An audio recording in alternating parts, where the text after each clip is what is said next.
menjadi sumber masalah. Padahal niatnya baik untuk memenuhi gizi anak-anak kita. Dan pastinya Bu, sebelum dilaksanakan ada MOU dulu. Ada MOU antara pihak SPPG dengan pihak penerima manfaat. Nah nanti itu ketika MOU nanti itu konsepnya seperti itu. Nah sebaiknya dari pihak orang tua ikut hadir dengan pihak sekolah sehingga bisa nanti tahu jelas MOU-nya seperti apa, dan tadi yang saya sampaikan yang disarankan agar ada quality control ya untuk bisa memenuhi syarat-syarat sesuai dengan keinginan. Dan memang sebenarnya secara aturannya di SPPG itu harus sesuai SOP-nya.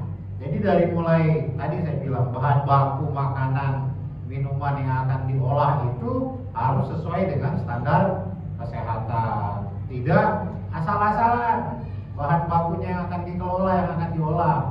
Karena kita tahu sekarang kan banyak makanan-makanan yang tidak sehat, minuman-minuman tidak sehat yang beredar. Tujuannya kan salah satu itu. Anak-anak bisa makan makanan yang sehat, minum-minuman yang sehat, yang bagi pertumbuhannya itu bisa bermanfaat bagi dirinya sendiri, bagi tubuhnya.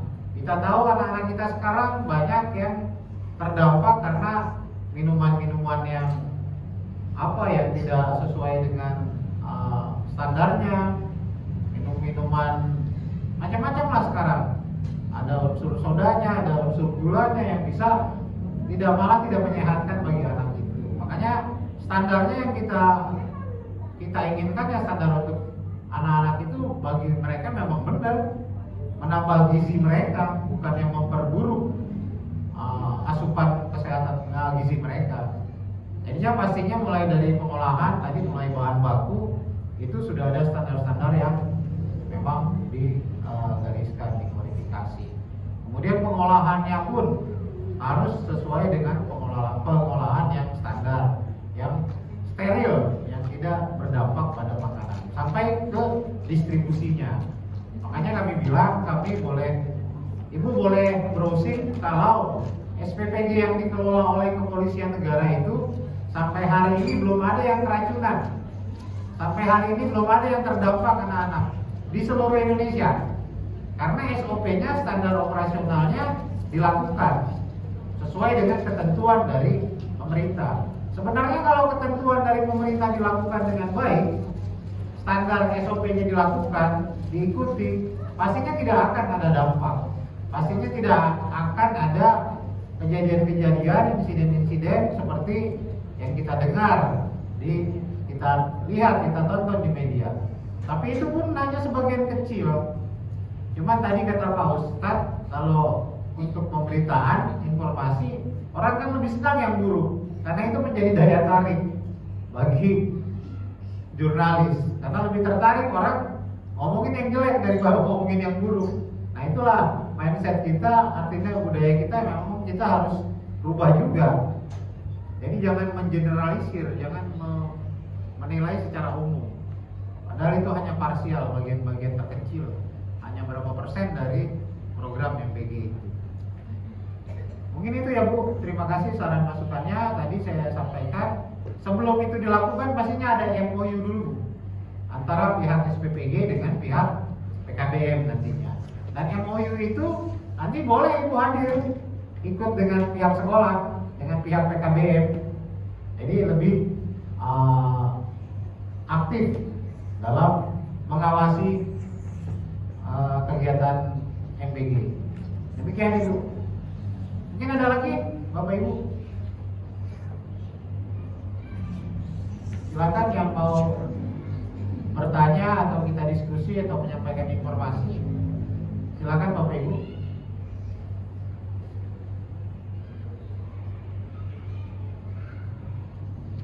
Ayo Pak, mungkin ada yang mau ditambahkan?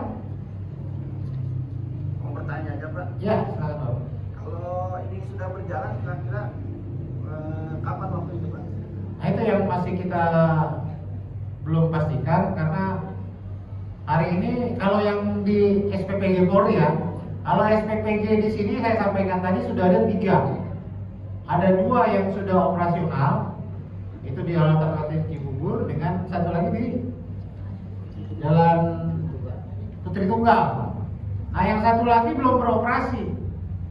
Kalau Bapak Ibu mau cepat dapat MBG, bisa juga di SPPG yang sudah ada.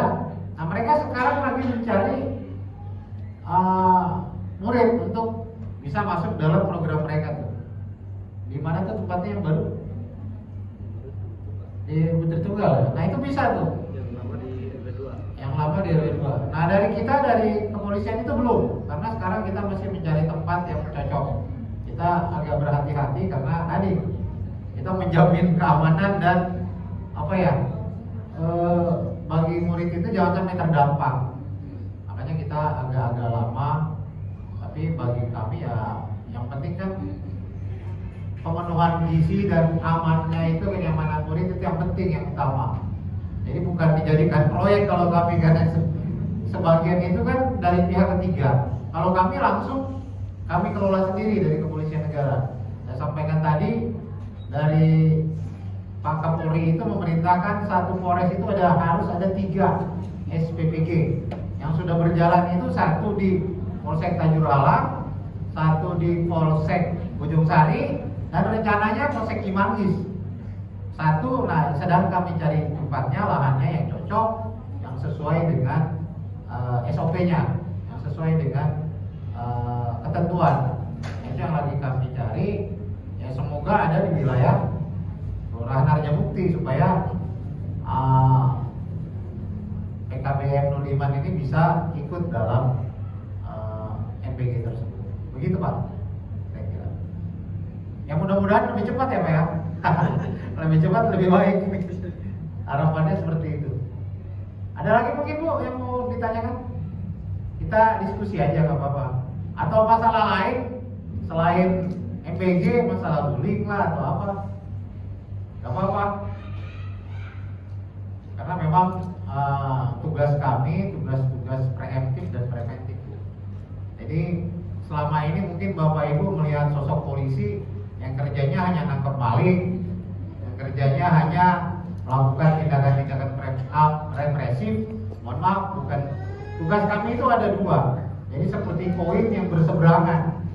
Yang pertama, melakukan tindakan-tindakan pencegahan, preemptif dan preventif, dan seberangnya itu melakukan penindakan represif. Jadi yang banyak orang tahu kan pasti yang represifnya. Polisi nangkep maling, polisi menangkap mafia narkoba, menangkap bandar narkoba. Tapi berita-berita terkait dengan tugas kami melakukan tindakan-tindakan kegiatan preventif dan preemptif itu tidak muncul di surat kabar atau di media sosial, tidak pernah, dan tidak ada yang memberitakan juga sepertinya, karena bukan berita yang menarik mungkin. Tadi yang saya sampaikan di awal, kami dari Polsek Cimanggis itu sudah hampir 100% menjadi pembina upacara di tingkat SMP dan SMA. Jadi setiap Senin kami masuk ke sekolah-sekolah menjadi pembina upacara dan menyampaikan terkait himbauan-himbauan Kamtibmas kepada anak-anak sekolah untuk mengajak mereka jangan sampai tawuran, jangan sampai terlibat tawuran, kemudian bullying, kemudian mengkonsumsi narkoba, kemudian obat-obat terlarang. Kita sudah sampaikan Ibu di hampir 100% tingkat SMP dan SMA. Ada sekitar 120 sekolah yang ada di wilayah Kecamatan Cimanggis, SMP dan SMA.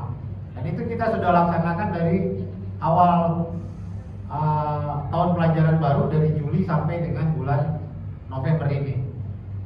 Ya syukur, puji Tuhan, alhamdulillah sampai saat ini wilayah Polsek Cimanggis masih bisa ditekan dalam angka tawuran. Kalau kita hilangkan sampai 0% itu ya mudah-mudahan cita-cita kami seperti itu. Tapi masih ada, memang kami tidak memungkiri masih banyak anak-anak di sekitaran Polsek Cimanggis ini yang masih tawuran. Tapi kita tekan angkanya dan memang bisa kami kendalikan dibandingkan dengan di wilayah-wilayah lain. Polsek Cimanggis ini termasuk agak kecil dan rendah angka tawuran antar pelajar. Kita ada lagi Bapak Ibu yang mau bertanya atau menyampaikan informasi, silakan. Ya boleh. Bu, silakan. Jadi selain tadi terkait program Police Go to School. itu mungkin nanti kedepannya ditambahkan lagi tentang edukasi kepada anak-anak keselamatan ketika berangkat sekolah. Oh, gitu. betul. Mungkin bisa menggunakan helm atau Ya. alat pelindung lainnya Alat karena pelindung. kebetulan ya Pak kadang-kadang anak-anak susah dipakaikan helm. Betul. Kalau aku nggak mau pakai helm karena kita nggak tahu kondisi di jalan seperti apa dan Betul, mungkin betul. kedepannya apabila ada edukasi dari Bapak langsung mungkin anak-anak bisa menerima itu. Betul Bu, terima kasih masukannya. Karena sesuai dengan undang-undang lalu lintas itu penting, dan setiap pengendara kendaraan khususnya roda 2 wajib menggunakan helm standar. Helm standar, bukan helm-helman. Helm yang berstandar nasional untuk menjaga keselamatan pengendara sendiri. Makasih masukannya Ibu. Dan memang bagi anak-anak yang belum memiliki SIM, artinya belum 17 tahun ke atas, memang dianjurkan tidak membawa kendaraan ke sekolah.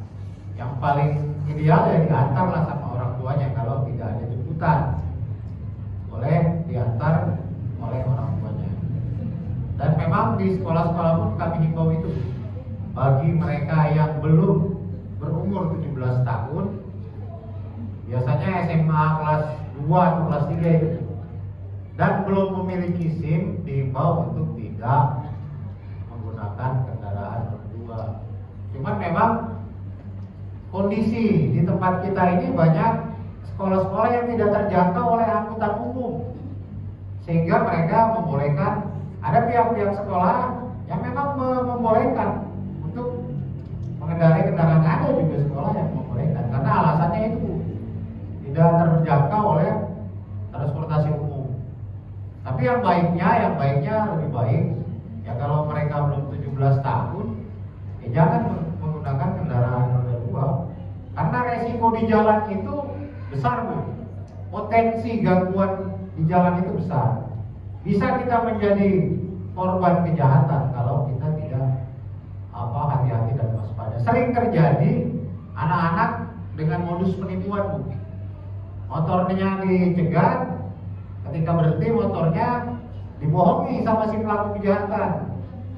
Saya disuruh bapaknya pinjam motornya untuk fotokopi KTP atau alasan apa, modusnya seperti itu Bu. Karena anak-anak ini pikirannya masih polos, masih lugu, dibohongin, percayaannya diserahkan.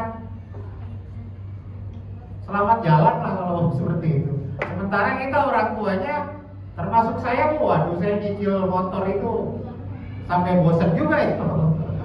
Makanya saya kalau malam itu kerjanya saya naikin motor ke rumah, ke dalam rumah. Rumah saya di perumahan Bu, di Bogor. Ada halaman rumah, di pagar. Ya ada security-nya juga. Tapi tiap malam saya nggak pede juga. Masa polisi rumahnya polisi dibobol maling, kan lucu. Saya tetap masukin motor itu. 3 motor saya naikin ke rumah. Karena bagi saya lebih baik menjadi polisi untuk diri sendiri dan lingkungan. Itu yang penting. Dan itu pun yang sering kita sosialisasikan. Polisi yang ada di Polsek Cimanggis ini hanya 120 orang. Sementara masyarakat Kecamatan Cimanggis Tambos hampir 500.000. Jadi jauh dari ideal. Jadi lebih baik menjadi polisi untuk diri sendiri. Bagaimana caranya? Nah ini seperti Bang Napi bilang, kejahatan terjadi karena ada niat dan kesempatan. Kita hilangkan niat para pelaku kejahatan untuk melakukan kejahatan. Kita hilangkan kesempatan para pelaku kejahatan. Ini sering terjadi nih Bu. Motor parkir di depan rumah, tidak dinaikkan di dalam. Penjahat kan namanya pelaku curanmor itu udah niat dari rumahnya akan melakukan pencurian, akan mencari korban untuk mereka ambil, mereka jalan muter keliling perumahan. Lihat, udah lewat. Kemarin tuh kejadiannya di perumahan DP Sukatani. Saya kebetulan jadi perwira pengawas. Belum lama hari apa ya? Hari Jumat kemarin saya pengawas kemarin. Saya ke TKP. Bagaimana kronologisnya Bu? Ceritanya karena kita kebetulan tetangganya lihat di CCTV. Jadi melebar kemana-mana nih, boleh Bu ya? Gak apa-apa. Jadi kebetulan dipantau oleh CCTV yang ada di tetangganya seberang. Ternyata motornya itu para pelaku kejahatan itu boncengan. Dia lewat rumah itu. Lihat lewat rumah itu udah kelewatan, dia lihat ada motor parkir di depan, balik lagi dia muter, dirusak gemboknya, pagernya diambil. Nah itu karena apa? Karena ada kesempatan. Itu malam itu, karena parkirnya di depan rumah. Saya bilang, waduh saya capek nih ngebayarin tiap bulan kreditnya cicilan motor. Jadi saya amat sangat berhati-hati. Saya tiap malam tuh 3 motor saya naikin. Begitupun setelah saya bangun subuh jam 4, tugas saya turunin lagi. Jam 5 setengah 6, udah rame baru saya turunin. Jadi itu yang lebih baik tuh jadi polisi untuk diri sendiri. Kita mengamankan harta benda kita masing-masing. Kalau berharap kepada orang lain belum tentu juga, karena sekarang pelaku kejahatan khususnya curanmor, apalagi yang motor beat, hati-hati yang motor beat. Karena sasaran mereka paling mudah itu paling cepat motor beat. Yang paling gampang motor beat. Yang paling gampang. Jadi berhati-hatilah, jaga harta bendanya Bapak Ibu sekalian. Kita udah capek-capek mengumpulin bayar cicilan, terus hilang kan, aduh rasanya gimana gitu. Karena ya banyak kebutuhan yang lain yang harus kita penuhi, bukan hanya itu. Dan ada lagi Bapak Ibu? Ya silakan Ibu. Sepeda listrik itu sebaiknya untuk usia berapa sih Boleh digunakan. Nah itu. Nah ini yang sekarang jadi dilema itu kan motor listrik, karena bukan motor kendaraan bermotor itu, kendaraan listrik sekarang. Nah itu kita menghindar dia, kita malah kita yang celaka. Nah itu, nah sekarang itu lagi dibahas di tingkat DPR RI untuk tadi motor listrik itu. Sebenarnya sama dengan kendaraan bermotor aturannya, cuman kan banyak yang disalah manfaatkan. Banyak yang manfaatkan sekarang malah anak-anak. Anak-anak masih kecil-kecil yang berani, sebenarnya itu melanggar aturan dan tidak boleh. Karena namanya di jalan raya ada resiko. Bukan hanya resiko si pengendara tapi pengendara lain. Jadi sama usianya Bu, minimal 17 tahun. Kalau dia masuk ke jalan raya. Jalan raya itu kan jalan desa, jalan kabupaten itu kan jalan raya. Kecuali hanya gang-gang kecil, nah itu boleh. Tapi kalau ke jalan raya itu dilarang sebenarnya. Karena itu sudah tadi, ketika di jalan raya itu bukan hanya dia yang beresiko menjadi korban, tapi orang lain. Pengendara lain itu beresiko juga menjadi korban kalau dia melanggar aturan. Kalau dia bisa mungkin menyebabkan terjadinya kecelakaan. Mungkin itu Bu ya.